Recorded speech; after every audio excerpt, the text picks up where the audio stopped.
আসসালামু আলাইকুম আমার বন্ধুরা। এখন আমি রান্না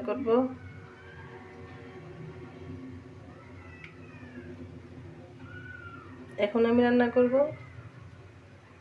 ভর্তা লাড়া দেব। এখন শুটকি দিয়ে ভর্তা লাড়া দিব। এই হয়েছে আমার ভর্তা লাড়ার উপকরণ: পেঁয়াজ কুচি, রসুন কুচি, শুটকি, পোয়া শীতল।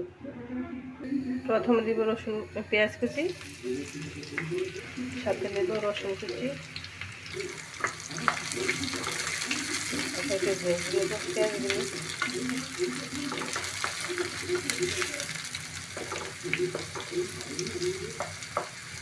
শুটকি লাড়া খেতে অনেক মজা, অনেকদিন পর শুটকি লাড়া করছি।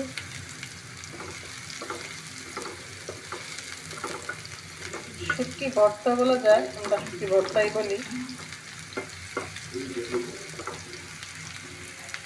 এখন দেবো একটু লবণ, পেঁয়াজ ভাজা হয়ে যাবে ঝটপট। দিয়ে দিব হলুদ পাখি, দিয়ে দিব ধনিয়া পাখি। মশলাটা পড়ে যাবে তাই একটু পানি দিয়ে দিলাম আগে। এখন দেব মরিচ বাটা, ব্লেন্ড করে রাখা মরিচ বাটা দিয়ে দিলাম। এখন দিয়ে দেব শুটকি,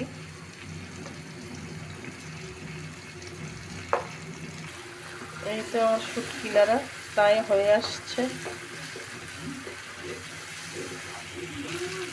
ভর্তাটা একদম ভাজা ভাজা করে নিতে, একটু যেন জল না থাকে। এই তো আমার ভর্তাটা হয়ে গেছে, বাটিতে নিয়ে নেব।